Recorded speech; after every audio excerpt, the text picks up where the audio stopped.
नमस्कार, Maharashtra news 24 live मध्ये आपले स्वागत आहे। मी भाग्यश्री उर्फ मोनाली मॅडम। वळूया पुढील बातम्याकडे।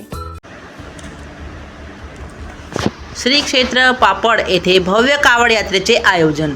हर हर महादेवच्या जयघोषाने पापड नगरी दुमदुमली। प्रतिनिधी चेतन चौधरी। श्रावणातील दुसऱ्या सोमवारच्या पावन पर्वावर श्री क्षेत्र पापड येथे सार्वजनिक कावड यात्रेचे भक्तिमय वातावरणात अत्यंत थाटामाटात व शांततेत आयोजन करण्यात आले आहे।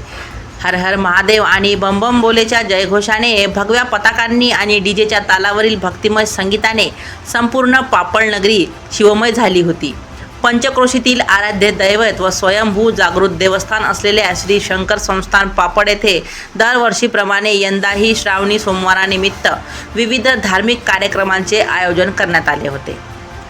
जल आणण्याचा प्रवास व कावड यात्रा रविवार दुपारी पापड येथील शेकडो शिवभक्त श्री क्षेत्र भिलटेक येथील संगमावरून महादेवाच्या अभिषेकासाठी पवित्र जल आणण्याकरिता रवाना झाले होते।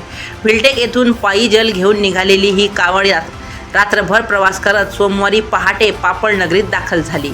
यावेळी गावकऱ्यांनी कावड यात्रेचे अत्यंत उत्स्फूर्त आणि भावुक वातावरणात स्वागत केले। कावड यात्रेच्या मार्गावर ठिकठिकाणी भाविकांसाठी चहा व नाश्त्याची चोख व्यवस्था करण्यात आली होती। जलाभिषेक, महाआरती व महाप्रसाद पहाटे पापडमध्ये दाखल झालेली ही कावड आणि पालखी यात्रा संपूर्ण गावातून फिरून दुपारी 11:30 दरम्यान श्री शंकर देवस्थान मंदिरात पोहोचली। मंदिरात पोहोचल्यानंतर शिवभक्तांनी आणलेल्या पवित्र जलाने स्वयंभू शिवलिंगावर जलाभिषेक करण्यात आला। यानंतर भक्तिमय वातावरणात महाआरती पार पडली। धार्मिक विधी संपन्न झाल्यानंतर श्री शंकर संस्थान आणि स्थानिक भाविकांच्या वतीने भव्य महाप्रसादाचे आयोजन करण्यात आले होते।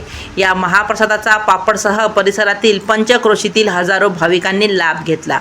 अत्यंत हर्षोल्लासात पार पडलेल्या या उत्सवाने संपूर्ण परिसरात भक्तिमय ऊर्जा निर्माण केली। महाराष्ट्र न्यूज 24 ला प्रतिनिधी चेतन चौधरी। आमच्या चॅनलला सबस्क्राइब करा। अशाच नवनवीन बातम्यांकरिता बेल आयकॉन दाबा आणि बातमी आवडल्यास शेअर जरूर करा। मी मोनाली मॅडम घेते रजा। भेटूया पुढील बातमी सत्रात। नमस्कार।